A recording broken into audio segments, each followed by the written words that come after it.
welcome to this evening conversation. Good evening once more. My name is Mazi Ezoke. A lot has happened within the last couple of days that is really, really heartbreaking. We all woke up yesterday in Anambra when we saw Barrister Ejiofor's home being invaded. And sadly, his PA lost his life, where, as I learned, that he was burnt, and he was burnt in that car. So it's really a sobering moment. In the same vein, we saw what happened in Iganga, and I said that we all collectively stand with the Yoruba nation in the midst of all the provocations. In the same vein, we all saw what happened in Ebonyi State, where children, honestly, I couldn't share the videos. The cuts and the deep cuts, jeez. The level of barbarism is heart-wrenching and really sad, I must say. Having said that, we still have the fairy preacher from Enugu in the person of Reverend Father Ejike Mbaka, who was said to have been invited by the DSS to come to Abuja. His crime, that Mbaka said that Nigerians are suffering, that in his words, if need be, that the president should resign for not protecting the people. It has become a crime to speak up. You all watching me, everybody must lend their voice. It's not a job of very few people. It's not a job of Mazes, okay, or Ginger Media. It is our collective job to keep on speaking up. Mbaka said that he was invited to come to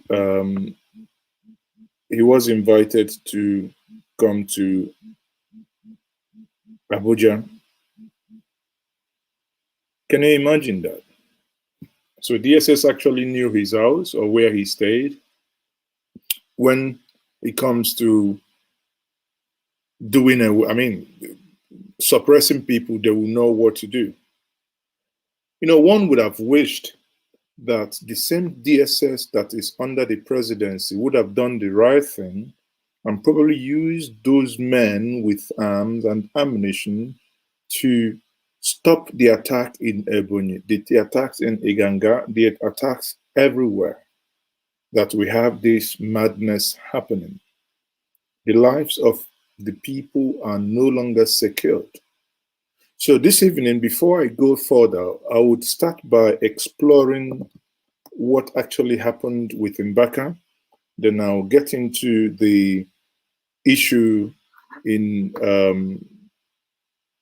Mbaka. Then I'll look at Ejiofor. I'll play us clips, what I'm talking. And actually, in this program, I will call someone who's going to speak to us, and I'll ask him question in the person of Emeka Umar Barasi, the board director, Inter-Society, that he's going to speak to us as regarding what he knows about this incident in Orifite yesterday and where these things happened.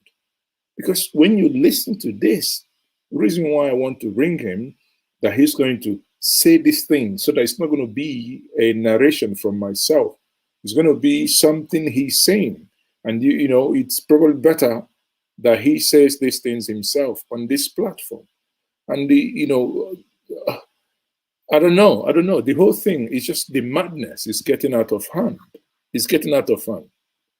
Now, let me kickstart by bringing Father Mbaka here to speak to us with his own mouth on his own experience. Father Mbaka.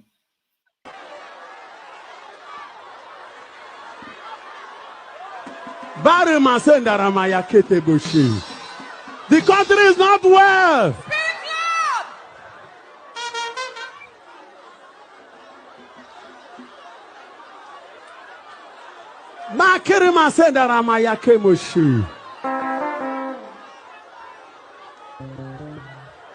Woe betide a prophet of God who will be silent in the time of evil.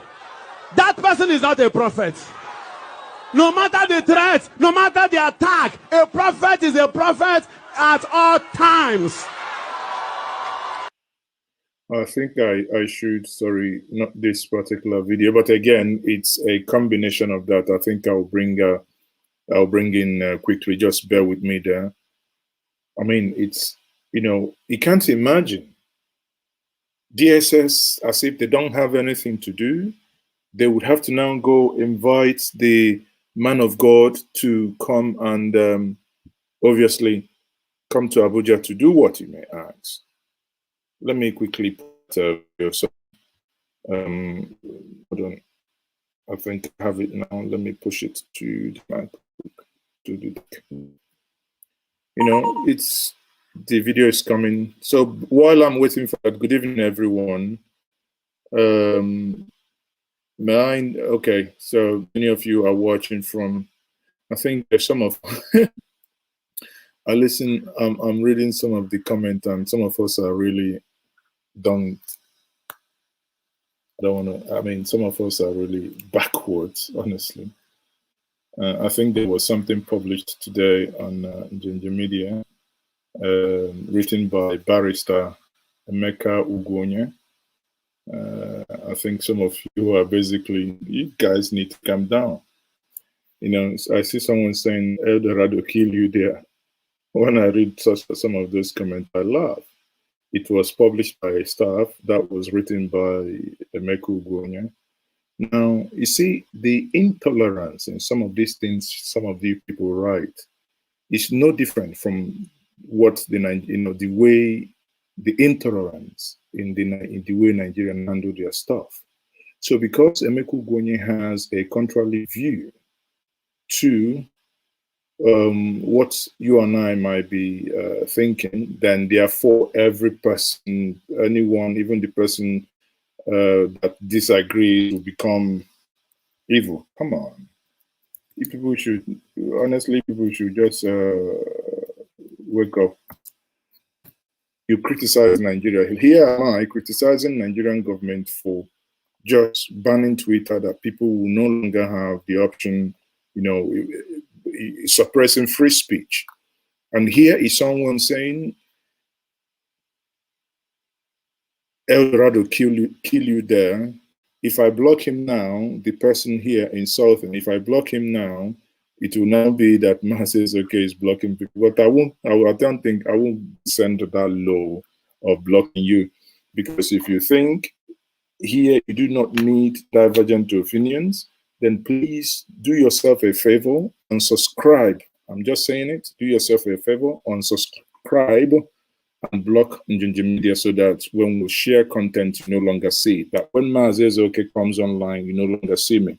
Someone came into my inbox yesterday and said, Mazes, I hate you. I hate you with passion. And I can only laugh, because someone, you never met me, you don't know me, it's just that I speak up and you think I'm not speaking up enough. Please lend your voice and speak. Okay, I'm speaking in a manner that I know I can defend. Just blanketly insulting everybody doesn't help and will not help. If I'm not insulting and you think that makes me not to be good, then I accept I am not. Then please go away. I'm begging you, go away, unsubscribe and leave. For those of you who think, again, I'm not a perfect human being, but at least, you know, some of the people doing this are not even on Facebook with their real name. And I doubt how nobody knows your face, you think you can just come online and share fake news and everybody will be clapping. Come on. Anyway, let me get back to Mbaka. I just needed to address that, you know, comment made. Now, again, once more, I said that my heart bleed and I condemn in totality, that includes in the media condemns whatever is happening in the Southeast. I have not said, I can't say this enough because I've said this multiple times, that it breaks my heart that, you know, ranging from destruction and the innocent lives that we are losing. We have young people, especially in Imo. Now, people just, you know, walking on the street, you could be shot. Even sometimes, maybe bullets can actually hit you. It is unbelievable and it makes me sick. I'm a father. Imagine your child is going across the road to buy bread or to buy something or to buy you maybe matches. I don't know. For the first time, you're actually worrying, thinking, would the bullets from those that we pay to protect us kill my son? Will the bullet of exchange gun battle kill my son? You're lying down in your bed in your room, you don't even know, could stray bullet come in there and do away with your life? And these things bug me. If you don't know, it bugs me. Sometimes I don't even go to bed till 2 o'clock or 3 recently because it worries me. Honestly, if you're not worried, I am. But what some of you would do in this thing is just because someone wrote something and it was published, and maybe you didn't even read it to digest what he said. All you can only say is El Dorado kill you there, and you want me to come down to your level to block you? No, I'm coming back to Mbaka's story, okay? So now, okay. So this is the story, like I said, for those of you joining me now, what Mbaka, again, I'll put this disclaimer. I am not entirely a fan of Mbaka, but again, if an injustice is being done to one of us and we do not speak up, the day they will come after you, you probably have no one to speak up for you. I am using this platform and this opportunity to lend my voice that nothing, again, I say nothing, shall happen to Mbaka. What is his crime? Because Mbaka spoke up. Mbaka said that the government is not doing it, getting it right. Went further to say that the government should resign. I mean, that is his fundamental human right. That is his own right. Mbaka did not say, go and attack the presidency.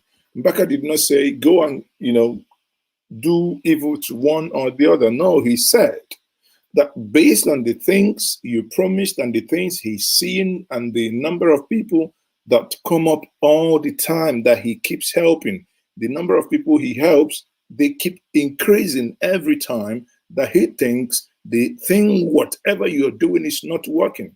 That does not warrant you to begin to go call him out. How many sheikhs, how many imams, how many, you know, head of whatever, afar, whatever, have you invited?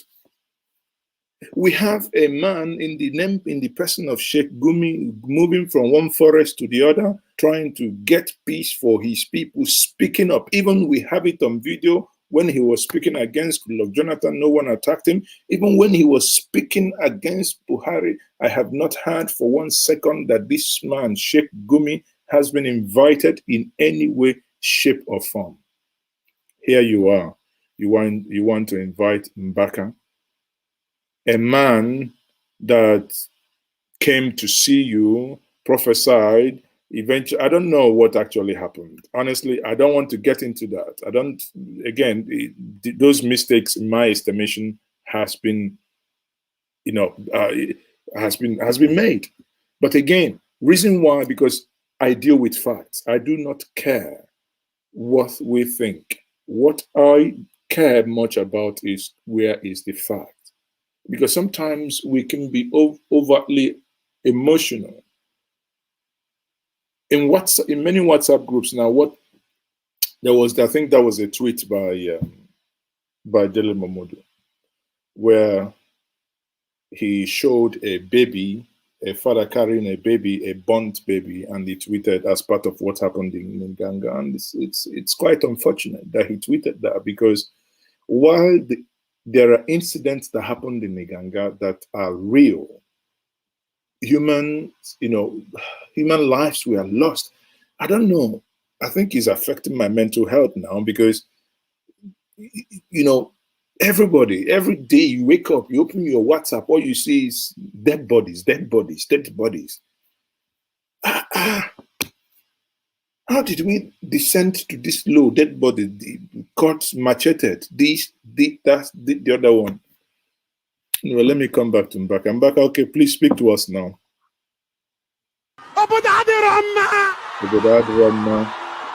The country is not good, that's what he said. For those of you, and for those of non-Igbo fans here, I will tell you, he says, Obodo Adirama means the country is not good. That is what Mbaka is saying. For the full video, you can actually go and watch the whole video for the full video, you can, I think it was uploaded earlier today at the Media YouTube channel, so you can go. But this clip, this part that he talked about DSS inviting him, will be played here. Thank you. Go ahead, sir. The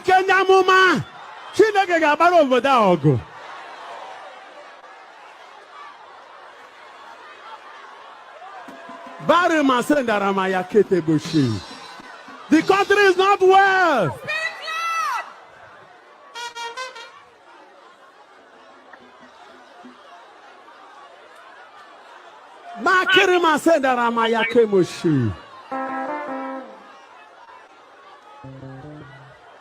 Woe betide the prophet of God who will be silent in the time of evil.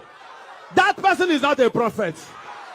No matter the threat, no matter the attack, a prophet is a prophet at all times. I could remember that glorious day, 29 July 1995. Bishop Eneja was at Ituku, ordaining me a priest, a prophet, and a king. Even Bishop Eneja will not be happy wherever he is, hearing that Father Mbaka is now dumb in a troubled time like this.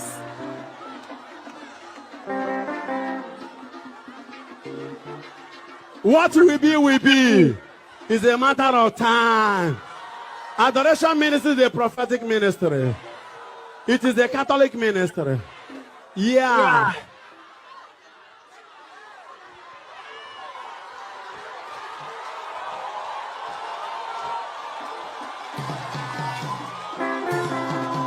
So,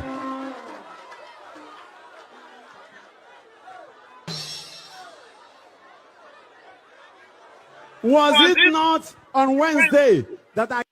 Now pay attention. This is where he began to talk about how DSS invited him. Please pay attention. I came back to my house after 30 days. Amen. I don't want to go into details. The bishop said we shall continue. Now, I came back on Wednesday. I celebrated Mass with some of the leaders of the ministry. By Thursday morning, I got a call from where I was that the DSS people from Abuja came to the gate, and they came with a letter of invitation to Abuja. Over what? Listen. What I cannot understand is that the mother church in Nigeria should be cowed down to a level of Lilliputian.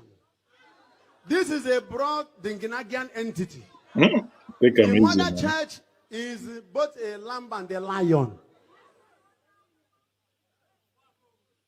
The Bible says in Psalm 11 verse 3, foundation once destroyed, What will the just man do? All these are attempts to dumbfound the priests of God. All the priests could be dumbfounded, but no prophet should be dumbfounded. So you've heard Mbaka here. You know, obviously it's very clear, it's very, as they say, it's very visible to the blind and audible to the deaf that he was invited, and he asked why.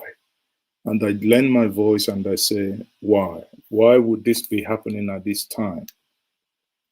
I think this is also a provocation to many.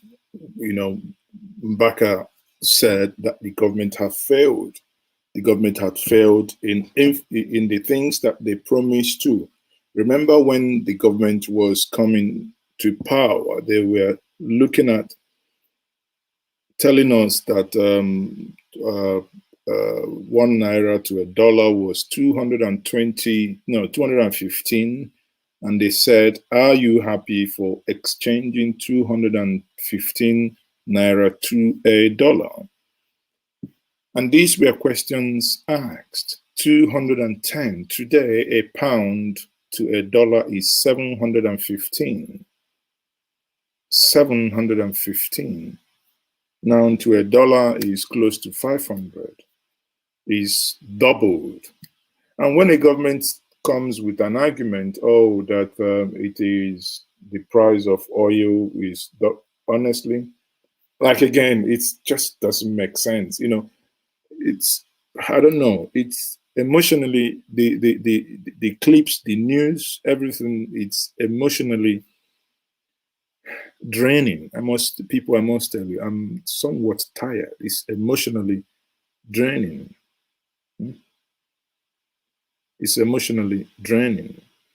At the end of the day, now that's on one part. Again, I summarize and I close by saying that Mbaka, that nothing shall happen to him.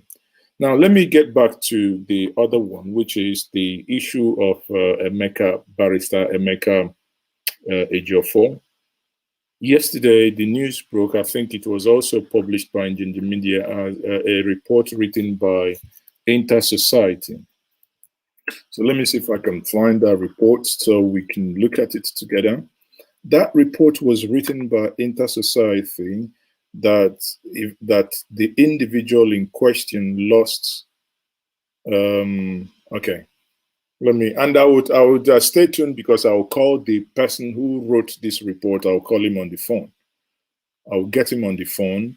He said, quickly, let me share this here so that we can all see what I'm seeing here. You know, I don't know. Liz says, I'm tired to listen. If you know, this is not my normal demo. Listen, the thing, I'm kind of emotionally, I'm drained. You know, you can't wake up every day and you only hear things. You see these pictures. I can't share these pictures. Yeah, if not this, my account will be deleted. This account will be banned because it is against the community guidelines. And that's what the government didn't understand. You know, some of us who understand what community guidelines is, you can't just share these photos or pictures because you're angry. You can't.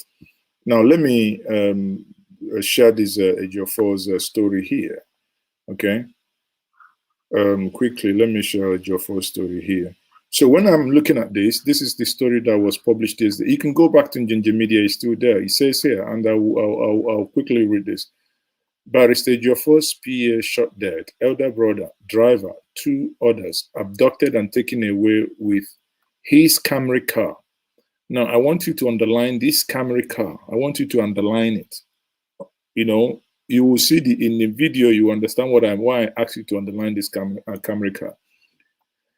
After, you know, soldiers, police, civil defense invaded his house 2:30 a.m. Question is, why on earth would civil defense, soldiers, police invade a man's house? Why would they invade 2:30 a.m. yesterday being Sunday? They invaded a man's house. Question is, why? Why? Yet this guy called the barrister who came back home, also told, informed the police he was around, maybe for, I don't know, for whatever. But let me just quickly take the paragraph here. Then we might understand better. The International Society for Civil Liberty and Rule of Law has, again, called Barrister Rufai Ejiofor and received update on the wee hour of this morning invasion of his home at Orifite by armed soldiers joined by police, DSS, civil defense operative. They had invaded and laid siege on same 2:30 and left around 4 p.m. The invading security operative had jumped the perimeter fence of the compound after cutting its security cable and shot in different directions. The armed security operative had also, in their jihadist headsman-like invasion, stormed the scene with 15 Hilux vans and a native doctor whose body was dotted with charms. Wow. Sorry, people, if I laugh. In the midst of serious things, please now, sorry again, now work with native doctor for what? So the barrister disappears, or, man, there are things I may never understand. I think sometimes I think maybe it's naive or too thinking straightforward. I can never understand some things. These were disclosed by Barrister Rufai Ejiofor's elder brother, Joel Ejiofor, who witnessed the attack. The respected human rights lawyer, who is also the principal attorney to leader of indigenous people of Biafra and and several other groups and individuals, was unable to be tracked and abducted instantly shot dead because he was hiding somewhere in the house. So eventually their mission was aborted, or their mission failed.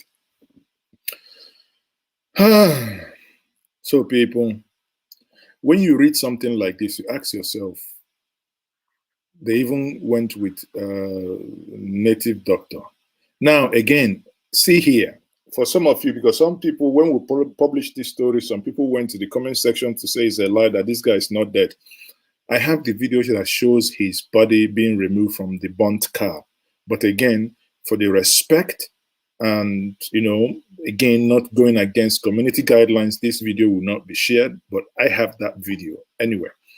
Now, here is a twist. However, the invading government in security operatives did not spare the life of the lawyer personal assistant, Mr. Samuel Ozo Okoro, aka known as Biggie, who was shot and killed inside the compound.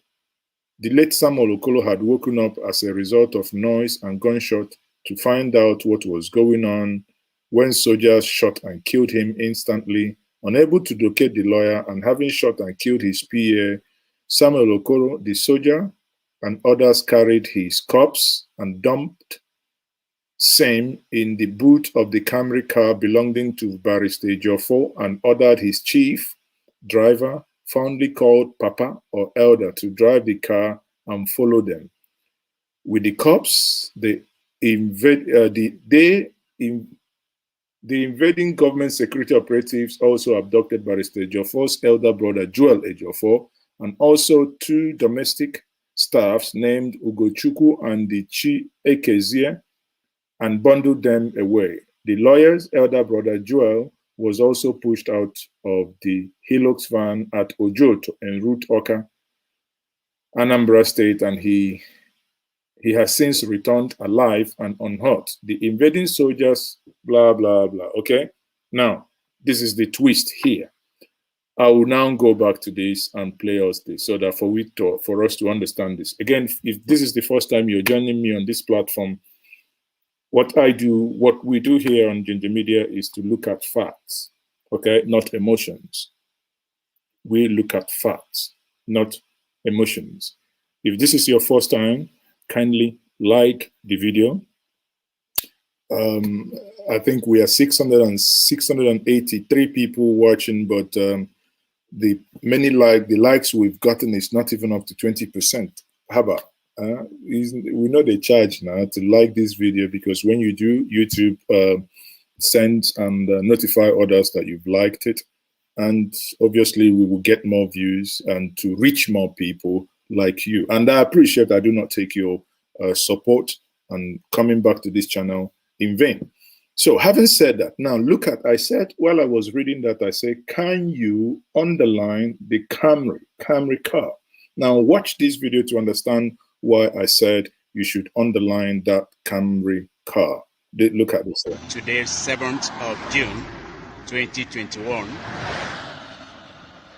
Early this morning, we discovered the car belonging to Barrister Ifeanyi Ejiofor and the body of his PA, Samuel Okoro, inside this very car. His body was burned to ashes. This is the body of this young man, Samuel Okoro. This is the body of this young man, a PA to Ifeanyi Ejiofor. They took this car away from him yesterday when they came to assassinate him, and it could not work out for them. They adopted 4 men from this very compound in Orifite yesterday, and they came to this place and burned this car, a brand new Toyota, ashes, and also burned his PA that they shot while trying to adopt Ifeanyi Ejiofor. They burned him to ashes here. That is the footage you are seeing here today. This is along Nimo Road that they found this car in this condition. And this is what is happening here today, being 7th of June. The car is burned to ashes, and his PA so shot while they now are let me call Barrister Mbaka to speak to him. house. As early as 3:30 yesterday, you can see that the car was burned to ashes. And this morning, we're bringing you a report and a footage of what transpired yesterday in Orifite, orchestrated by those who want to assassinate Ifeanyi Ejiofor, the barrister Ifeanyi Ejiofor. This is the footage we are bringing to you. We want the world to see exactly what is going on here. This here is Anambra State, and that is exactly what is going on. So you can see that, obviously, when I tell you that in that car, there is another footage, but I won't share that one, when they were extracting the body. And you know,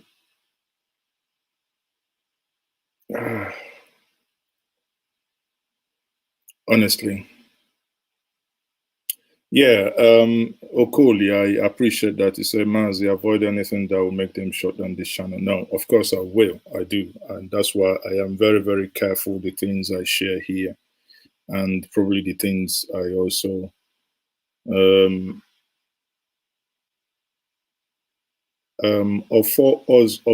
Joseph, please behave yourself. If you cannot be civil to people within the comment section, we may have no other option to put you on timeout, please. I don't want to do that, but you have to respect every single person here. You know, again, it's a free world. We have to agree to disagree.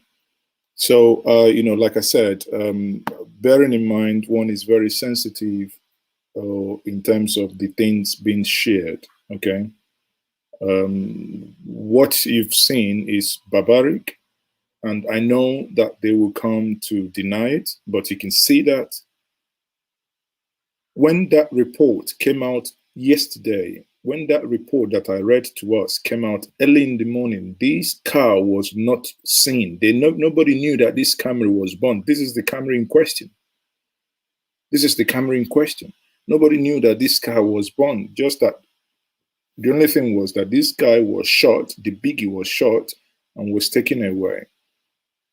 Now, only to find out that they on their way.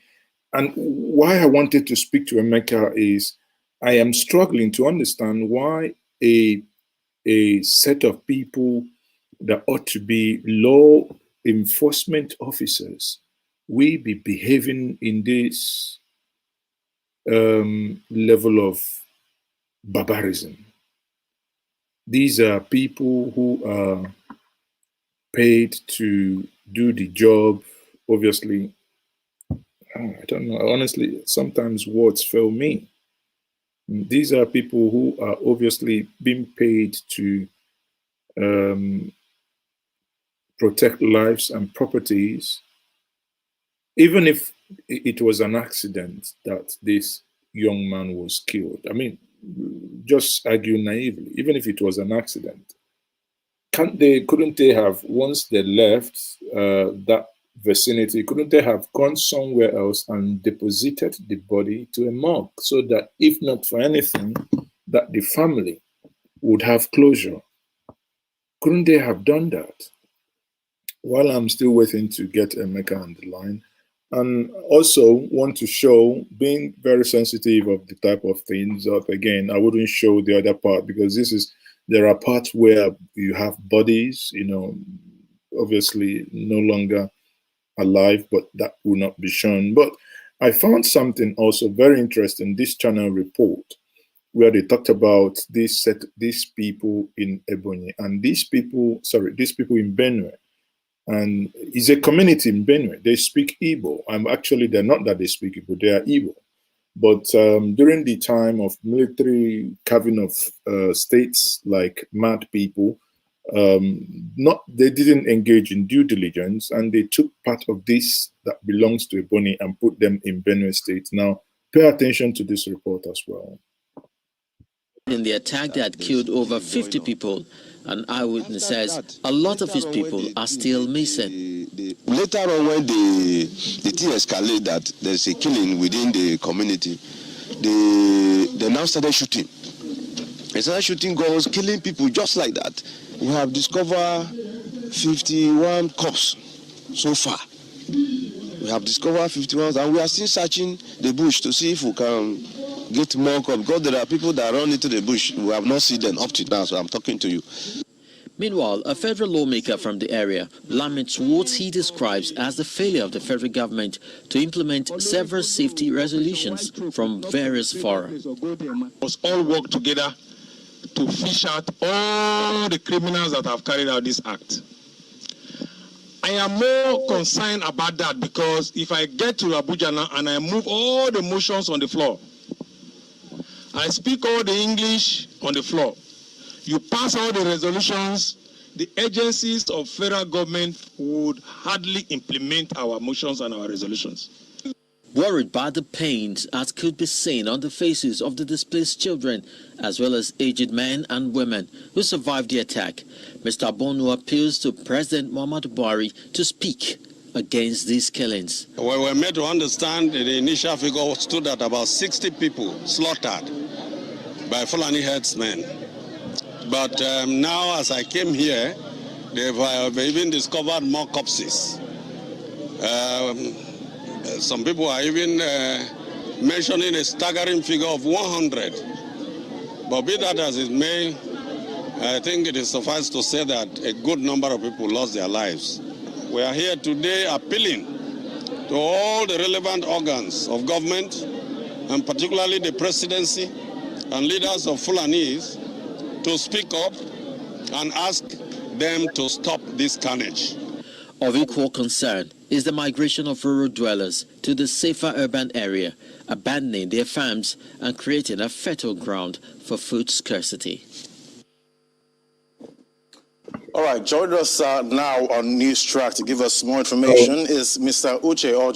So I think part of this, part of these actually Igbos in Benue State that they were carved out and left in Benue.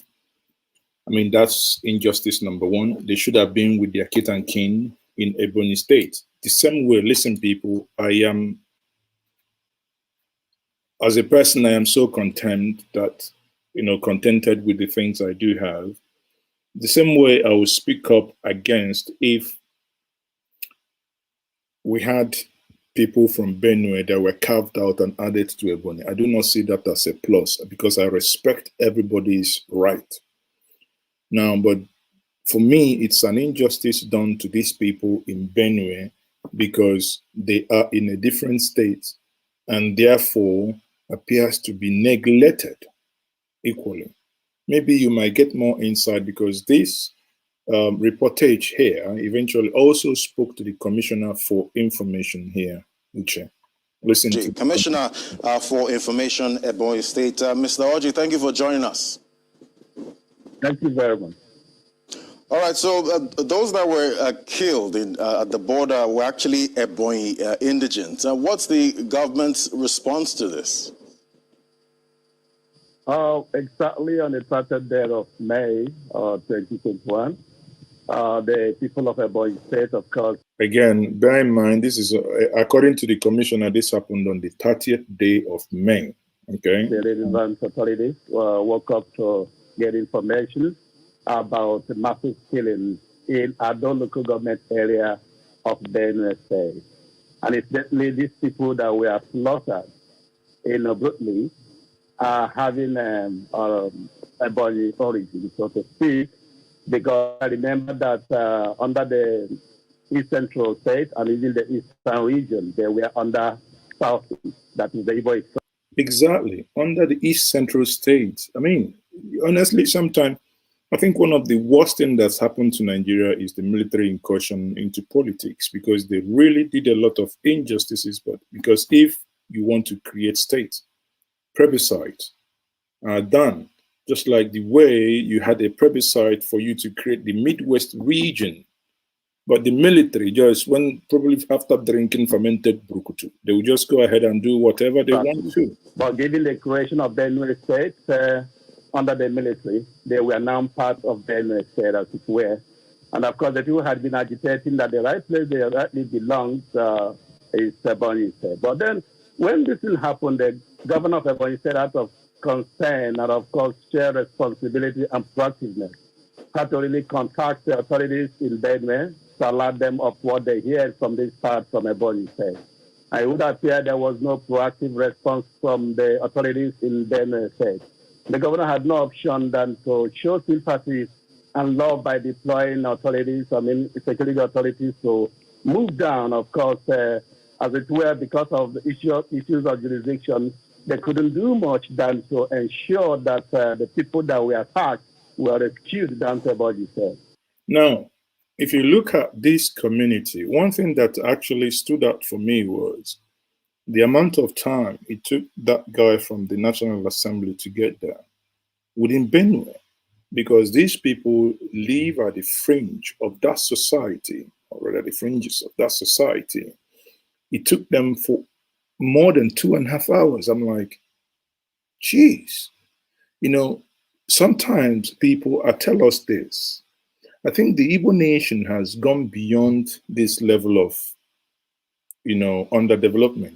I never knew that something like that would still exist. In my state of Anambra, if you're leaving the state capital, if the same applies to Ebonyi as well, or most states in the southeast, there is hardly any part of the state, maybe towards an end of a state, that it's not motorable to the point that you couldn't get there in an hour and a half. But here, if you watch the motor that very morning, not less than 55 number of people victims of that attack were brought to Ebonyi State. And not less than 2 people, I think it's 2 people, yes, 2 number of people were brought dead. They had been deposited in the morgue here in Ebonyi State. But then what is very critical about, and this is what I don't understand. Now the government have said these people are not Ebonyi by the fact that they are in Benue. But when it came to footing the hospital bills, taking those that were killed, paying their bills and medicals, Ebonyi State takes care. I don't know, help me explain that if it's not entirely madness, because I'm confused. If it's your responsibility to protect lives and properties, then They are your citizens. Then you should take responsibility. Why is it that when something like this then before them, one is that Benue is incapable of building an access road to them because they're in a different state, but yet when tragedy before them, you cannot push it back to them again. So if I'm not confused, then I'm not. I must be wrong. It's not issue of boundary. This thing happened quite in Benue State, a local government in Benue State. May interest you that this is a local government that is within the zone of Senator Abamoro and our former Senate President there, Senator. Okay, look at that road that they're using.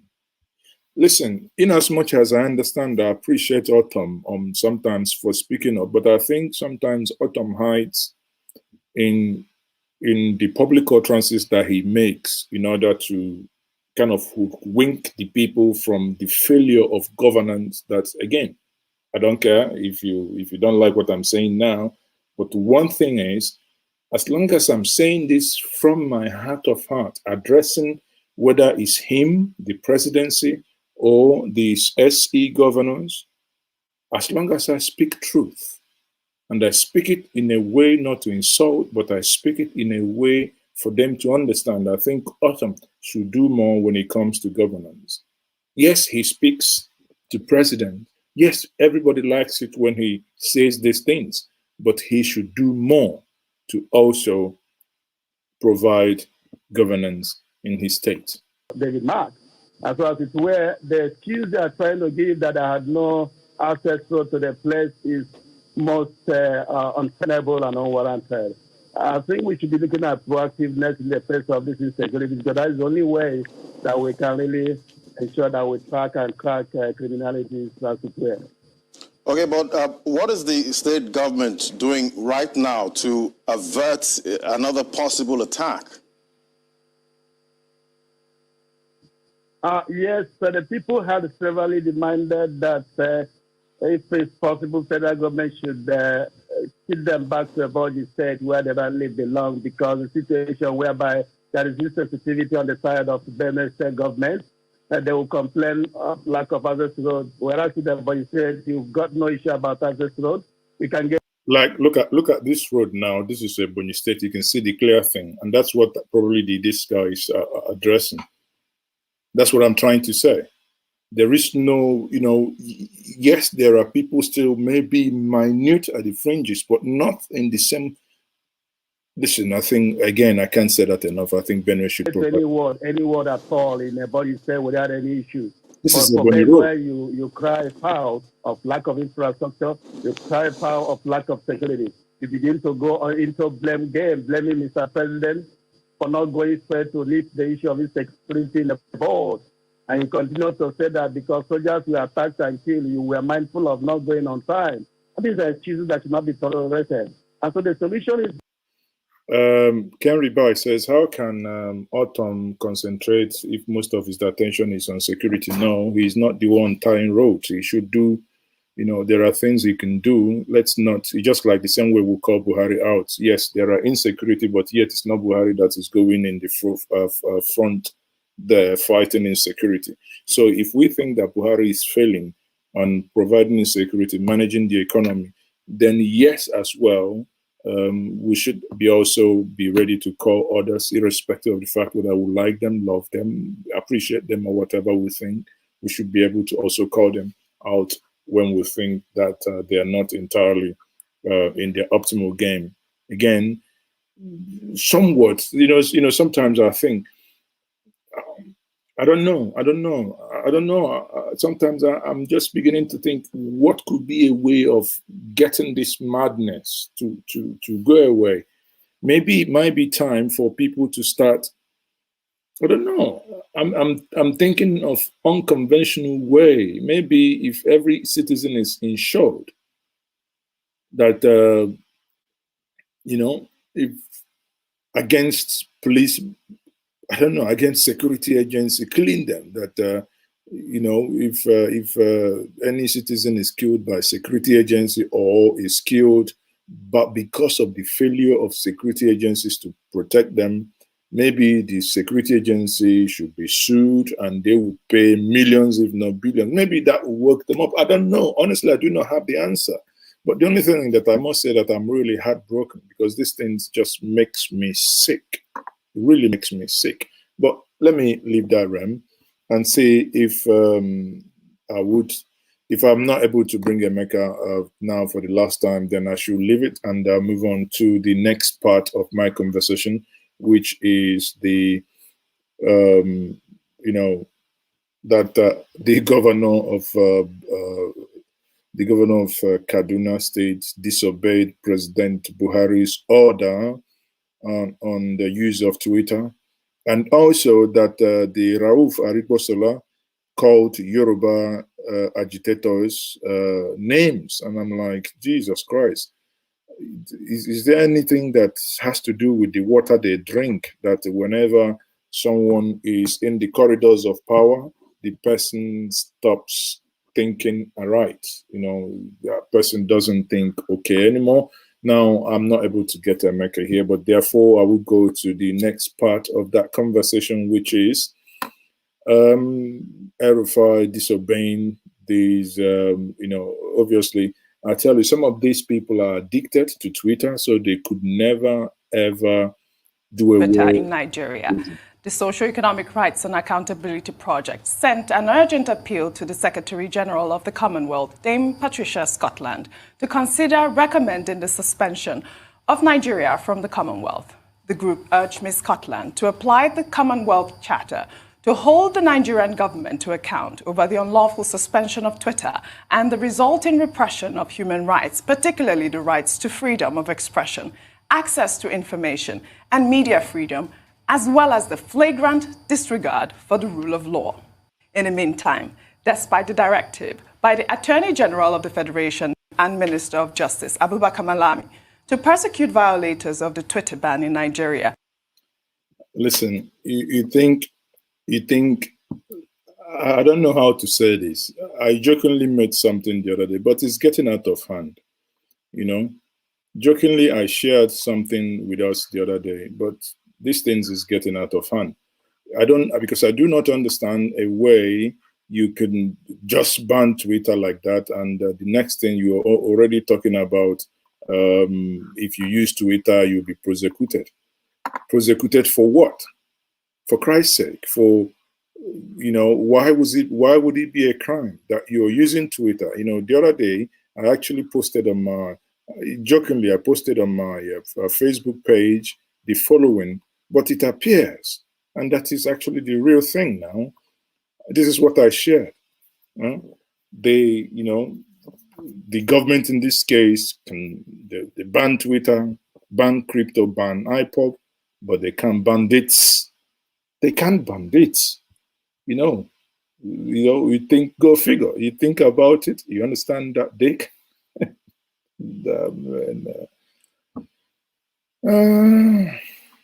Honestly, I don't know, but let's go back to the analysis before. Of Kaduna State, Nasser El-Rufai on Sunday dared the minister by tweeting barely 24 hours after the directive. The governor joined many Nigerians who have switched to the use of virtual private networks to bypass the blockage initiated by mobile operators. Well, Tundu, I guess Governor El-Rufai is above the law at this point. Tweeting last night, a lot of Nigerians were wondering how he dared to do that because, as you know, the Attorney General of the So before I continue, for those of you who are joining me new, quickly, kindly, I beg you, subscribe to this channel if you haven't, like this video. If you want to use the super chat, for those of you watching on YouTube, not on Facebook, you can support this channel as well using the super chat. Now, I think last week some of you were criticizing that my head is too big, that my head was covering the logo. Now I have gone back to the designers of the logo. They have redesigned the Ginger Media logo, and the Ginger Media logo now you can see it on top of my head. So I hope my head is not covering because I couldn't stop laughing. Oh, Laura Queen, thank you very much, Laura Queen. Thank you for the super chat, much appreciated. I know. So again, I hope you can now look at Ginger Media very well. And actually, the byline says exploring the truth behind the headlines. And that's what I do here. So what are the truths behind the headlines that you read, that they show you? Behind that headlines, we can actually come together as we do here, explore them, look deeper into them. Thank you very much for that. So let's quickly continue. Federation has insisted that he will prosecute, that Nigeria will prosecute people that violate this Twitter ban. And, you know, I think that the media also asks, how are they going to do that? You're an attorney, you're a lawyer. You should tell us how the Attorney General intends to prosecute, you know, well, I imagine the violators. Attorney General has a time machine. It's going to take us back to 1985 when that was possible, when we had those kinds of, you know, retroactive laws in Nigeria, and such a thing should never reoccur in a democracy. As for Governor El Rufai, he's not daring the Attorney General. I referred earlier on in the show during the news headlines to George Orwell's Animal Farm. The animals, some are more equal than others. He's showing you that he is above the law. This is what happens in China. It happens in Iran, where Twitter is banned, but Chinese officials, Iranian officials use Twitter to blast their critics, but their regular citizens don't have that access. So this is what is being done here, and it's really sad to see. I can't believe I just mentioned Nigeria in the same breath as these two countries that really have very repressive regimes. And I have to say once again, another thing Nigeria has in common with those countries is that they also have really archaic, backward citizenship laws, whereby a woman from Iran who marries a foreigner cannot give her husband Iranian citizenship, just like Nigeria. We are towing the path of all the wrong countries. North Korea is another one. Yes. Twitter is banned in North Korea, but the officials can use Twitter when it's time to, you know, drag their opponents and critics over the coals. It's unfortunate. Yeah, we're going towards dictatorship, Dr. I Abati. think the big issue you are dealing with here is the irony of it. The Nigerian government says it had suspended Twitter indefinitely. But even the announcement was placed on Twitter. And a lot of people were shocked that that would be the... You know, you can't make it up. You can't make it up. When I tell you, sometimes Nigeria can be very, apart from being tired, it could also be a comical situation. Rufai was analyzing this guy from Benelux. You know, one of them, I think I replied to Rufai. I said, for me, it's utter rubbish. He was analyzing why what Nigeria did was the right thing, that the American government was so weak that they couldn't understand. No, it's just like you, a father, knowing the limits of your rights, knowing that you tell your son to do something, a small person, he can be looking, thinking he's big. Of course, you know you wield the power, but for you to concede and, you know, play along doesn't mean you're weak. And that's what happened in America. But here, you just want to, so don't, you know, one thing is that these guys don't understand that Twitter creates businesses for Nigerians. Billions. There was an analysis done over the weekend, how many billions Nigeria has lost since they banned Twitter. Not millions, billions Nigeria has lost. They don't know that there are some what they call APIs that are plugged into Twitter. I mean, everything now is look at YouTube now. Who would know that before 10 years ago, if you want to have a TV channel, you need to go apply for license and and probably all the things we'll be analyzing here, if that was being done in Nigeria, or rather under the Nigerian obtained license, they probably would have yanked, and Mazi would be languishing in Kirikiri by now, because of, not that I insulted anybody, not that I've done something extraordinary, but just by basically bringing context to the things happening. But again, imagine that you wake up, YouTube is banned, your source of information is diminished. Again, these are things they do not understand, that there is an ecosystem that exists within these platforms. And these are things they do not understand. I wish that we'll begin to have digital men that will begin to understand. But the sad part is that even the younger ones that are slightly digitally inclined are now, you know, being accused of having some Boko Haram sentiment.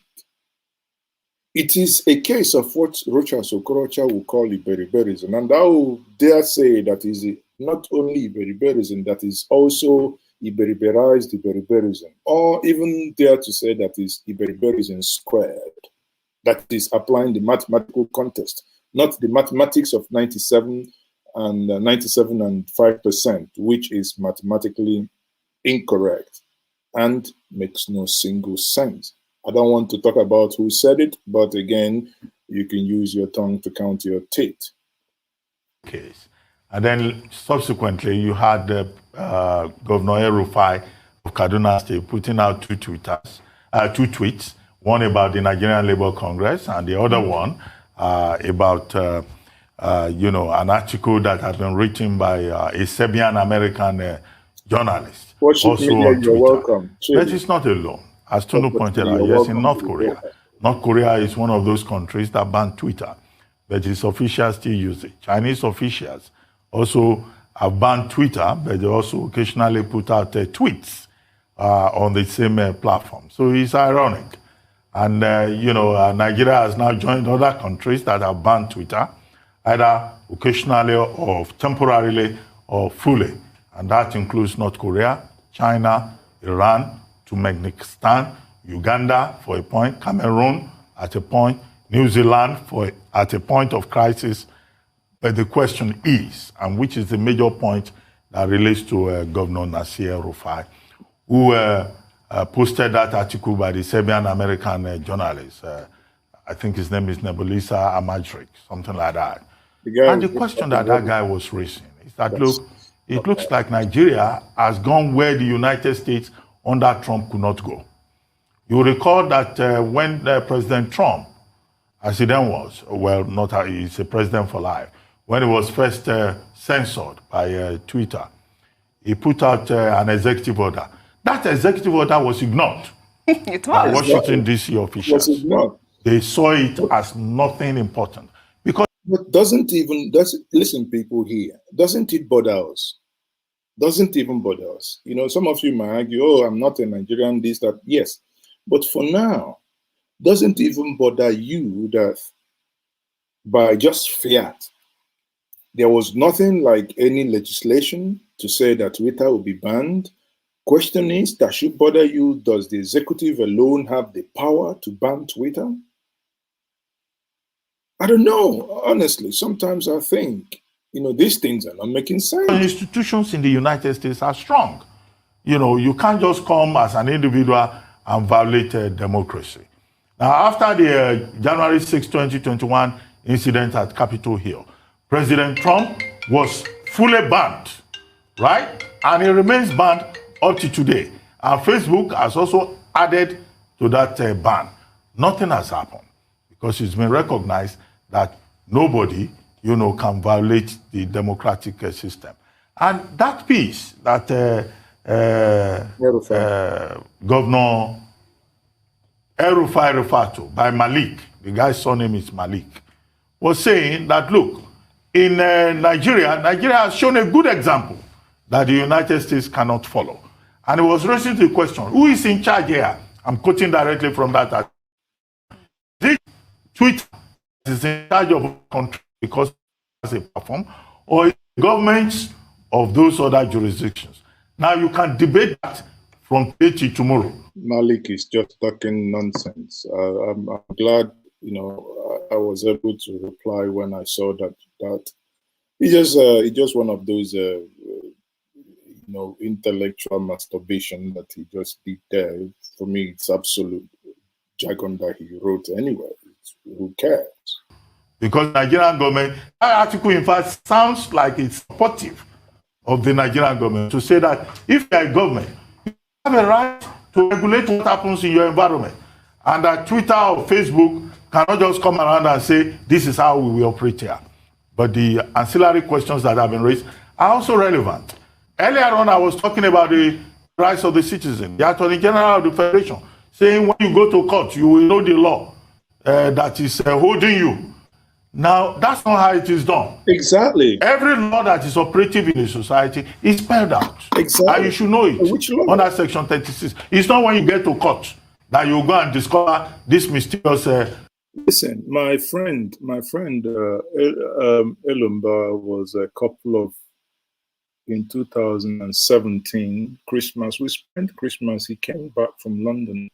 And because one of his publishers published something on elumba.com, and what's it called? The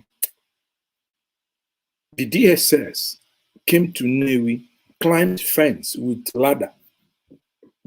Imagine he had a walking stick and some granite in his house. Imagine he engaged them, taking them one by one when they were climbing fence, thinking that they are armed robbers. And when they were being taken away on the way to Abuja, he was asking them, "What is my offense?" And what they said was, "Don't worry, when we get to Abuja, we'll tell you." Have you ever seen that kind of madness and silliness? You won't tell me what my offense is. You want me to get to Abuja for you to, somewhat, in all strata. That's the tragedy. Somewhat, no one bothers telling you these things. And when you ask, again, sometimes when Nigeria ought to fight together to liberate themselves as a people, all you hear is, again, division. Oh, he's Igbo. Oh, he's Hausa. Oh, he's Yoruba. He's this. We must somewhat come together and say that enough of this nonsense. The Roslyn Uguru, thank you very much for super chat. Thank you. I'll quickly play this, and I'll play to us a lady that really made my day. As a journalist, this girl, but sometimes there is a thin line between you, a journalist, asking questions and you sharing your own personal opinion. But in this case, brilliantly, she shared her own opinion and she nailed it perfectly. Also, when she was asking one of the House of Rep member what they would do because of this ban. Let me quickly finish this one and I'll play that one and we'll conclude. Law. And that's why a group like Socioeconomic Rights and Accountability Project set up is calling on the Commonwealth to take on the Nigerian government. It's also saying it will go to court to challenge this. And it should also be noted that other countries of the world have challenged the Nigerian government. So there are issues of rights, there are issues of sovereignty. Okay, I'm not saying one side is absolutely right, the other side is absolutely wrong, but I think the conversation is useful. But to the extent that this hampers the rights of the ordinary Nigerian, and that in itself is a big problem. And I hope that we're not reaching a stage now. Hey, Chidi, if you don't behave yourself, we'll ban you too here. How can you be talking about nonsense here? Behave yourself, worship media, behave yourself. The way Buhari banned Twitter, we can also ban you. Because if you talk nonsense, the way they talk nonsense on Twitter, we will ban you too. I'm just warning you, this is your last where the Nigerian state is deciding to teach Nigeria, to give Nigerians shock treatment, to impose a regime of fear and to intimidate people. I do not want to wake up one morning and on my way on the streets of Lagos, I'll be stopped and the police will say, "We want to check your phone. Have you been using Twitter?" No, but honestly, it's not a laughing matter. Listen, people, we might get to a point where now I'm sitting down in my car and I'm looking at the police checkpoint. I'll just quickly delete my Twitter. That's where we are headed to. Because by the virtue of the nonsense that the federal government has done, they've actually empowered the police to continue the oppression of the masses. That's what they've done. Because that would be a Twitter police. Exactly. We have more important problems that we need to worry about than creating a federal Twitter task force. Well said, Dr. Abati. We'll take another story. Nando Ekiti, Nigeria. Over the weekend, Yoruba Nation secessionists. Okay, this is the last story I will take. Now, this, again, I'll let them talk about this. Where you see anyway, let me not say anything. For my Yoruba brothers, pay more attention. Led by Sunday Adeyemo, popularly known as Sunday Igboho, trooped out in their numbers for an agitation rally. The secessionists took over the streets for several hours, flaunting placards and handbills, outlining reasons why the Yoruba nation should sever existence from present-day Nigeria. Sunday Igboho, surrounded by the mammoth crowd, declared that there will be no election in the southwest in 2023, demanding that the Yorubas want their own government. The secessionists danced to anti-Nigerian songs and to the proposed Yoruba Nation anthem, while rejecting Nigeria in totality. For the island are black, navy blue check, Jakamo, Jakamo, Jakamo, Jakamo, Jakamo. That's his love is too much.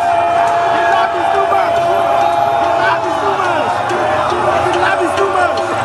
Jakamo, Jakamo, let's go. His love is too much. His love is too much. His love is too much. His love is too much. Well, in the meantime, the Minister of Interior and former Governor of Osun State, Rufai, over the weekend condemned Yoruba Nation agitators, describing them as ignorant and foolish for demanding secession. He warned that the crisis that might engulf the country if a war broke out could last for over 50 years, adding that Nigeria is the reason the Western nations respect the black man globally. Rufai, your analysis on the story. I mean, I don't know how. Before I get any of them to say something, that Rauf made such statement is actually a tragedy. It's a tragedy. Why is it a tragedy? Is that as I have interviewed and I have had here many times, multiple times here, that I have spoken to Professor Akintoye. Akintoye says that the call for Yoruba Nation self-determination does not equal the breakage and does not equal, it's just that they want to determine, and the first step in self-determination is the right to make that decision, to ask your people, feedback to your people, say, what do you want? Do you want to stay within this union, within the same way it's still today? Or do you want a renegotiated union? Or do you want to be an entity of your own? It is not for Professor Akintoye, neither is it for Rauf Ariboshola, or is it for Ruben Agbati, or myself, or Ralph, whoever. It is not within these individuals so aforementioned. It is the right of the whole Yoruba people, as it is the right of Ndibo to say, this is what we want. And what the people are agitating for is very simple. Give us the opportunity to make this decision. How is that a crime, for Christ's sake? And this man is calling them stupid. I don't blame you. It's just the people that voted you 2 times that I will blame. Here, you there, anyway. And someone would always remind me, Mazi, remember it is un-African to speak while you're eating. So maybe he's at the dinner table. And maybe Mazi is speaking that he's hungry. Yes, I will remind you that I'm not hungry in any way, shape, or form, in all ramifications, in anywhere that you can classify and quantify it around the globe. But again, it is it's, as I always tell Chidi, maybe it's what we do is a protestation in our own form. So it's basically to keep on speaking up, saying these things is not correct. And again, don't think that, well, it's just wasting your time. No, the government listen and they pay attention. But again, it's that consistency that will get them to a point that eventually something must give way, that the people must have their right. And I don't care when people say, oh, what if they decide this? Well, who cares how the people decide? If the people are not idiotic to elect you, to say you go represent us, so why suddenly you are afraid that they would take certain decisions? If they are able to elect you as governor, as senator, as this, as that, then of course the same mindset that they have to trust you to elect you, you must accord them that same level of respect that they should also have in making that decision of whatever they want to be. Go and look at the result of when the Midwest was carved, the questions and how the voting pattern and the people make decisions. There is this thing. It's just like people have problem in marriage when they say, oh, Yeah, you know, I remember an uncle that time. Every time him and his wife has a problem, the wife will keep saying, if na, let me not say it in Igbo. I'll just put it in pidgin English. Say, if na somebody find this man for me, I would have been so disappointed with that person that found this wife for me. But this husband for me. But again, she couldn't be disappointed with anybody because the husband found her and she agreed to marry the husband. In the same vein, if anytime Nigerians decide to say this is the way we want our lives in this entity to be governed, or we do not want to be together, for Christ's sake, oblige them. But rather, somebody will sit down there. This rally would help these agitators. I've always thought that, you know, they could come together and, you know, argue some sort of referendum instead of going through all of these rallies. And I don't know if you agree with the Minister of Interior calling these agitators foolish. I'm sorry, I don't agree with the Minister of Interior, and I'll tell you why. Sure. Why we are having all of these problems is because of the failure of leadership. Bagam, just like Chinua Achebe said, the problem with Nigeria is squarely in a round hole, pegged, superglued, hammered failure of leadership. In the last 6 years, had the person you called your head, the oracle in chief, if he was speaking to you empathically, doing the right things he should do, we would not be in this mess. And I say, anyway, that's been hypothetical now. Darren Asamoglu wrote a book, Why Nations Fail. And he says, the reason why nations fail is because their leaders make them fail. Simple. Let's even dial back. What caused the start of this agitation in the first place? There were killings. There was complete... Listen, there were killings. Because people do forget. I'm happy this is no longer about the Southeast because it is easy. You label the Southeast, oh, they are rebels. Oh, they always want to foment trouble. Oh, you hear someone who sits in the Senate and just open his goro mouth and say, the Southeast, every time is causing trouble. He should do with Southeast, whip them, everything. Send the army. Make it a go armor here. Make it a kill everybody. Thank God it's no longer about the Southeast. Question is, the Southwest controls the vice presidency of this country. The Southwest controls the party apparatchik of the ruling party. The Southwest owns what they call the party leadership. Question is, in all these things, they control the super ministry, the Lagos Ibadan Rail, the best and the largest rail station in the Southwest, in Lagos, the, what's it called? The, not Marina, the Butemeta. The rail network going in the Southwest, the road Southwest, this, yet anybody that will say, oh, why are the Southwest complaining? Need to buy Omo and bleach and maybe open somewhere and wash it very well to know whether everything is still intact. It's like a woman wakes up, says, husband, I no longer, the way you treat me, I no longer make this. Then rather than negotiate, you start barakoism, in the words of Patrick Obiagbo.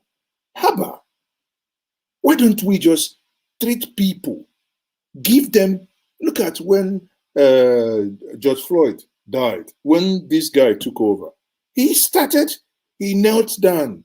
Joe Biden knelt down. That is very symbolic.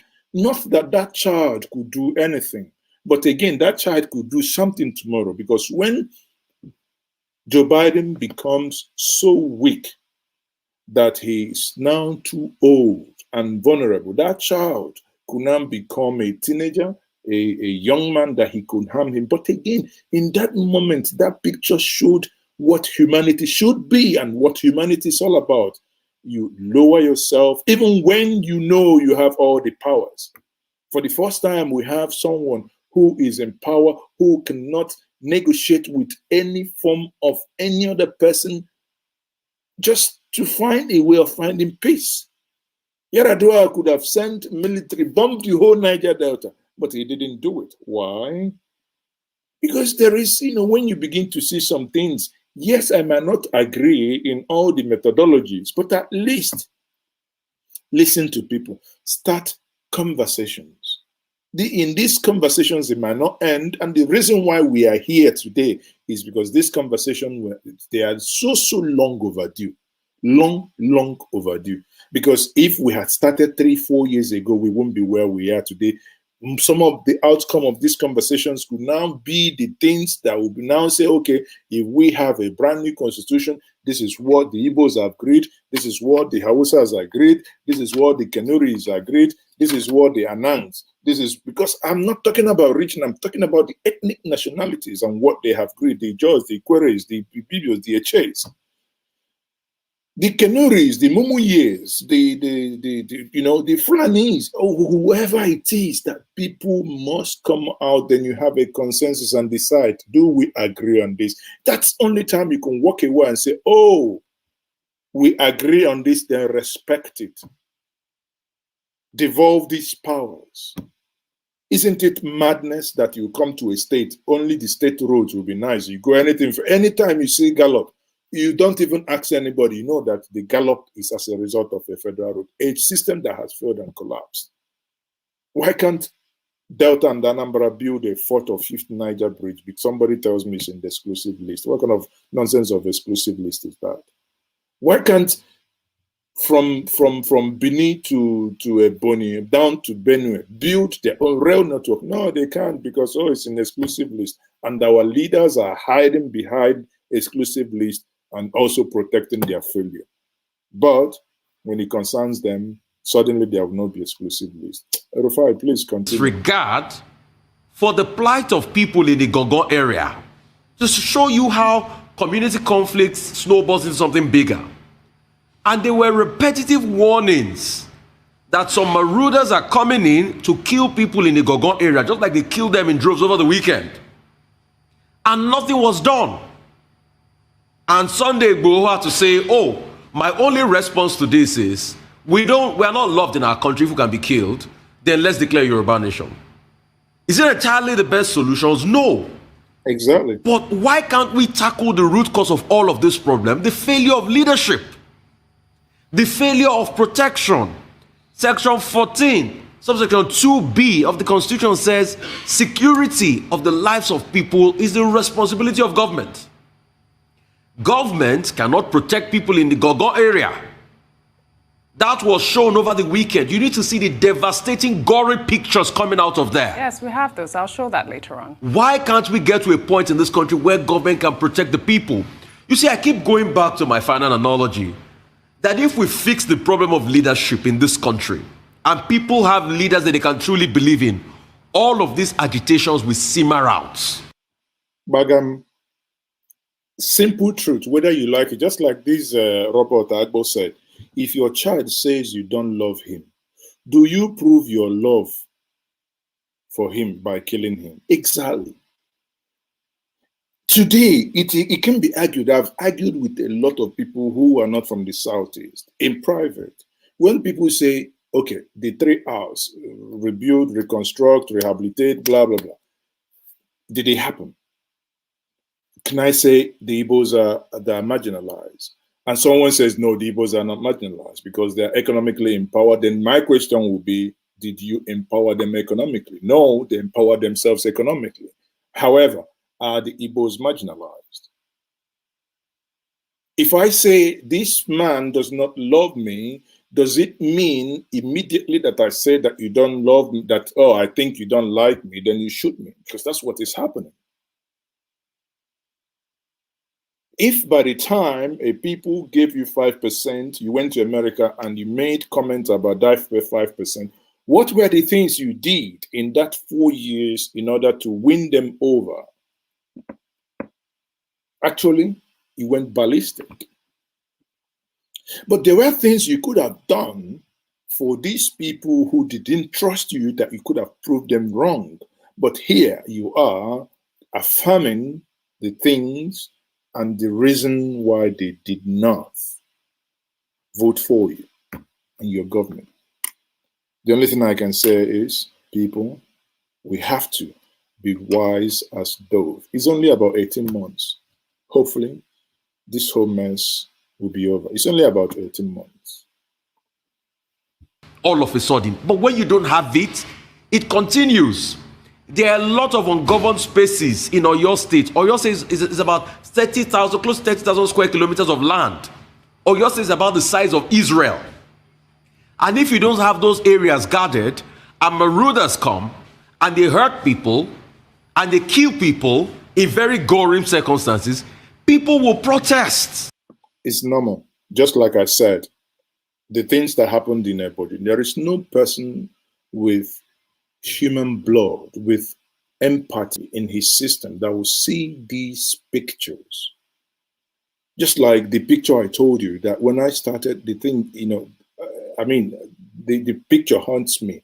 The picture of this Ejiofor's PA in his car when he was being brought out. That picture, I don't know if there is a way I can wipe it from my head from not seeing it. It hurts me. The picture is haunting me. And there is no way you can see all these things. And you see narrative, you see, many of you don't know. Sometimes my editors, what they forward to me, articles people forward to them for them to publish, and you read these things, you keep wondering, what manner of, how did we get here? Where is our humanity just suddenly gone to? Where is our humanity? It makes me, it can only make you sick. Once more, before we continue, thank you very much for joining me. If you joined me late, I would want to know where you're watching me from. If you could tell me, that would be very nice. And I can see that we do not have more than 300 people, even when we have 1,091 people watching, yet not many people are liking this conversation this evening. Do me a favor, please, if I may beg you, just like, share, and if you can comment, and in your comment, please, I beg you, can we be civil? Conversations are more enjoyable when we are civil. You can still, even when you're angry, you can still tell someone the thing you want to say in a civil manner. But in many times in your moment of anger, you use some words. Automatically, when you click send, it says hidden, it's blocked. You see, you're knocking your head against the wall. It's akin to go into your Umunna meeting or your kinsman meeting and have an argument with someone and go up and burn your house. Calm down. As my mentor, Professor Chinua Achebe, would always say that words, words are really, how does he put it again? That amongst the Igbo, the act of conversation is regarded very highly. So again, it's conversation. Now, let me quickly bring him back here because I like this quote. He says, amongst the Igbo, the act of conversation is regarded very highly, and proverbs are the palm oil with which words are eaten. So if this is true of us, that words are regarded, or this is in the act of conversation, that this is regarded so highly, then we must be very careful the words we speak to one another. Because again, at the end of the day, we are, irrespective of where you're sitting, we are all victims of this same system. They will fight, and that's why you're seeing all of this agitation. So the minister should focus on how we can provide security and a better list of livelihood to the people and provide protection for them. The reason why we're hearing all of this agitation is because the people are not seeing the government do what it ought to do. And that's the truth. Let's call it a spade a spade. That's the truth of the matter. I think it was Thomas Jefferson, one of the founding fathers of America, that said, anywhere injustice becomes law, resistance becomes duty. So why are people resisting in all parts of the country? Not only in Yoruba land, in Igbo land, and everywhere. It's because injustice has become law. Mm-hmm. It's because people are coming in to kill other people and they're not being brought to book. It's because we are seeing gory pictures like what happened over the weekend, and the palace of the Oba was being burned and nobody is brought to book. And that's why people are resisting. So when you say, oh, don't talk, you are throwing the baby away with the bathwater. Can the Nigerian state solve the problem of security for its citizens? Can the Nigerian state effectively protect and police its 923,000 square kilometers of land? No. Why are we having all this problem? A lot of ungoverned spaces that the government can't protect. Look at Niger. Niger has 76,000 square kilometers of land. Look at Borno. Borno has 70,000 square kilometers of land. Ungoverned spaces, so bandits, marauders, and the likes are allowed to roam free. Look at Oyo State, over 30,000 square kilometers of land. They can't be protected because we don't have enough forest rangers. So except we solve this problem, you keep seeing resistance because they can't be killing people and you don't expect people not to talk. Let's call it spade. So the minister should be talking about how we can douse tension down and how we can provide security for people. And he's the Minister of Interior. All right. Well said, Rufai. We'll take another story. As the drums of war continue to sound, despite the intervention of stakeholders who believe that Nigeria might not survive another civil conflagration, a video of former head of state Yakubu Gowon has emerged. I don't want to get upset. I don't want to play, so I will leave it at that. I don't want to play that video because it might spoil my day now. So people, it's been a wonderful time having you here. I will take some of your comments, then we'll call it a day. Probably go back 10 o'clock Nigerian time. We'll stream the Igbo Nation prayer. I think that is this will be the 5th day that prayer is running. They say the theme is to heal the land. Again, the land is the amount of blood that has been spilled in this land. Man, our ancestors were more wiser. The amount of blood has been innocent blood that's been spilled in the land is unbelievable. Because we can ban it. You know, you can ban Twitter, you ban cryptocurrency, Bitcoin, crypto transfers, you ban IPOB, but you can't ban dates. You can't ban dates. So for some of you watching me for the first time, kindly subscribe to this channel. And thank you for those that supported this channel through Super Chats. Thank you very much. That is much appreciated. That's Roslyn Nguru and Laura Queen. Thank you very much for your support. So I'll take some of your questions, then we can call it a day. Some of your questions. Man says, okay. What's the video of the interview with members of the House? Oh, thank you very. Listen, I think in this case, I owe you one bottle of Ompa. Ekekwe Gabriel Onyeka, I owe you one bottle of Ompa. If you don't drink Ompa, I'll owe you one bottle of Ferouge. Okay? You see that video, thank you for reminding me this. See, that thing, sometimes you get angry, you don't remember things anymore, honestly. But in this case, thank you that you reminded me. I'll quickly play that video for you because that girl, that lady made my day. Let me see. What's that video again? Hold on quickly. Let me what did I title that video again?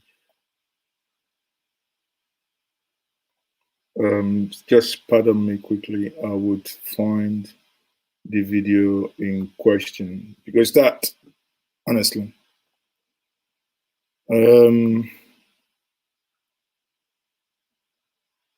hold on. No, I think it's something Twitter, is it? Okay, so that's the video. I found it here. Okay, watch this. Okay, so this is the video here. I like this a lot. Why would you say that is not Mr. President? Does the Minister of Information and Culture have the right to just send out a fiat policy like that and ban social media? And we have the president. We have the presidency and we have the president. So most times when the presidency is speaking, I think that is Garbachev who's speaking. No, it was the Minister of Information and Culture, Alhaji Lai Mohammed, who made that statement. Those are the presidency. Those are the presidency. And the presidency is different from the president. That is the Nigerian and you lot as lawmakers are sitting down there still thinking that we're practicing a democracy. I mean, it goes to show that not only are all legislators failing at their job at instituting this so-called democracy that we're practicing in Nigeria, it also goes to show that you guys don't really know what you're doing as lawmakers. You see, very, very rare that you see someone talk straight. Very, very rare that you see. I know some people will say, oh, he was insulting the guy, but again, he got to talk straight. Because the country continues to decline into dictatorship, autocracy. And we're sitting down here saying the president is not aware that there's a difference between the presidency and the president. And we think this is okay. We think it's laughable. We're all here twiddling our thumbs and watching Nigeria deteriorate into, rubbish. So, and you as a lawmaker are here still making a case that it's not the president, it's the presidency. That is utter rubbish. If I had to go, I owe you one bottle of Martini. Horrible. One bottle of yes, Martini. That is where we find ourselves. And that See, is the where guy doesn't... I have said that the Nigerian people should take over the state. It's not just for 459 members. Honorable, the last time The guy doesn't know what to say again. The only thing he can say, that is where we find ourselves. He cannot do anything. And, these people could not even go back to the house and probably say, they couldn't go back to the house and say, well, Mr. Minister, can we summon you? What we did you do that under our name? Did you do that? Who authorized you? Blah, blah, blah. But no one could do that, and he can, man, these people say. Anyway, let me ask this young man to respond to him. Because this young man that can count 1, 2, 3 for us, please respond to the honorable man there. Can you respond to him, please? 39, 10, 11, 40, 80. Awesome. You decided ABC today? Yeah. No. Where are you? Yes. Read ABC, Maya. A, B, C, D, F, I, J, K, L, What's it mean? Jesus! Oh, there. So you see, now. So are they not talking rubbish? Now they are. At the end of the day, well, some people will say that even the party we voted, the party we are enjoying it, and we are enjoying the party. What can we do? We are enjoying the party. It's the party we voted in. Voted, yeah. Okay, so I'm happy as I'm voted, yeah. Tell me your feeling after voting today. Yeah, after voting, I'm feeling okay. What I want, I get it on the result. I'm getting the party I want is the one going on. Yes, the party is going on because that is it. After 6 years, we are still enjoying the party. And the party now, we have moved to a permanent site. So the hall is bigger now. And the party is actually getting more interest. Thank you for that. What are you expecting from these people you voted? I'm voted, they can do what you want. And then when they want, what they want, inshallah, we'll happiness more. Are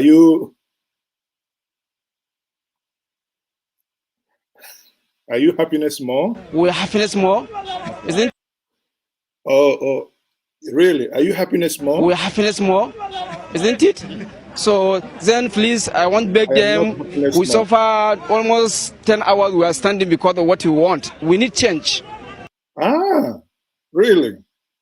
What type of change do you need? Please tell me. And then the person we need, he's the one on the party we want. Oh. You need change, and the person you need for the change is the one on the party you want. What is the location of that party?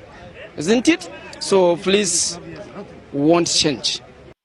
Really? You want change after 6 years? How many years now that you still want the change? Change? What kind of change? The change of situation which we are now. What is the situation you are in? Situation of sufferness. Oh. The situation of sufferness, and after 6 years, did the sufferness disappear? Isn't it? Yeah, we are suffer. How many years? Oh, there. You suffered for 6 years. Ah, me, I wish. Don't worry. I will not suffer. As you see, 12 years forward, I'm almost 40-something years. I don't know. Oh, you are 40-something years. How many wives? What is government did for you? Is it come out of this like this radio? I don't know. Oh, government gave you radio. I tell you, in my place, we do our own electricity, but government gave you radio. Oh, you're trying. I don't know. Actually, yeah. I have to complain. I'm in Nigeria, really. Are you sure you're a Nigerian, actually? You're a Nigerian, really? Are you sure? Again? I'm in Nigeria, really. Almost for something, I don't know what is government. So I need change. The person I know is going to change this thing by force, whether the leader they want or not. Any person which is bad, he must escape in this country. Escape, go where? What are you talking? Any person which is bad must go to which country? Any person which is bad, he must escape in this country, or he be hidden like how they are hiding a poor people inside prison, which you don't have a court. Aha, you must be a prophet. How did it take you to know that we will be in this mess now? How, please, brother? How come you knew that, the court would be on strike? Did they tell you ahead of time? Any person which is bad, he must escape in this country, or he... Oh, is that why they closed the border? So that people cannot escape? Boy, you are too much. Be hidden like how they are hiding a poor people inside prison, which you don't have a court. Aha. So how did you know that the court will be on strike? Attended. Inshallah. We need Buhari to change this country. You must be a prophet, because indeed he has changed this country. Honestly, I will buy you brukutu, maybe fermented one, whenever I see you, because the situation of sufferness is not only affecting you, it has affected me too. It has affected me too, because obviously the fatty, sorry, the fatty,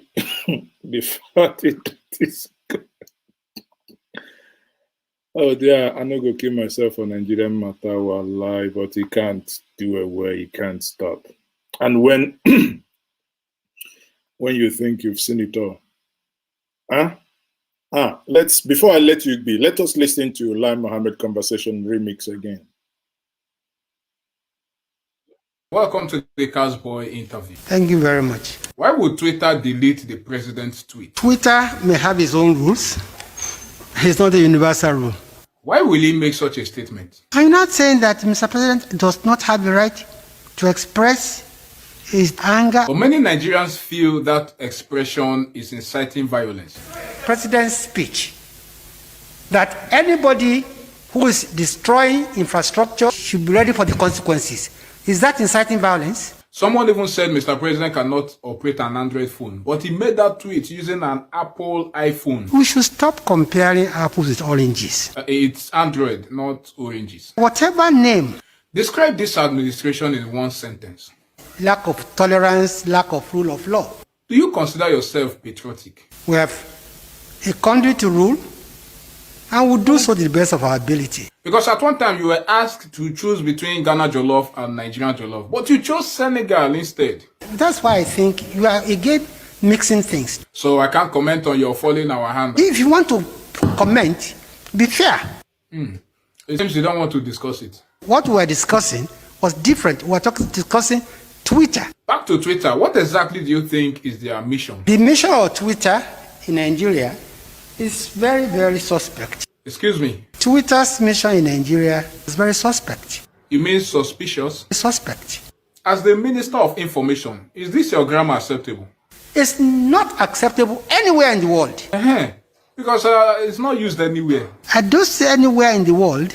Now, between those of you in government and we the people, who do you think is guilty of double standards? We are the one guilty of double standards. Wow. So what is your Piscofius qualification? Sir? Ma? Oh, never mind. I think sometimes where you be someone. It's okay now. Thank you. Thank you. So Nigerians are genuine, Nigerians are really, really. But again, in the words of Mr. President, that's my parting shot here. President Muhammadu Buhari, tell us, what you do with us. The government has failed to do its principal duty of protecting life or property of all beings inside its territory in Nigeria. And what happened, as I said... So again, not me, I didn't say that. You just basically heard it from the president himself. Okay, not me. He just said it now. I didn't say that the president himself said that the government has failed to protect lives and property. Mr. President, do you agree with me that the government have failed in protection of life? The government has failed to do its principal duty of protecting life or property of all beings inside its territory in Nigeria. So on that note, I leave you with the words of the great oracle that the government has failed in protecting lives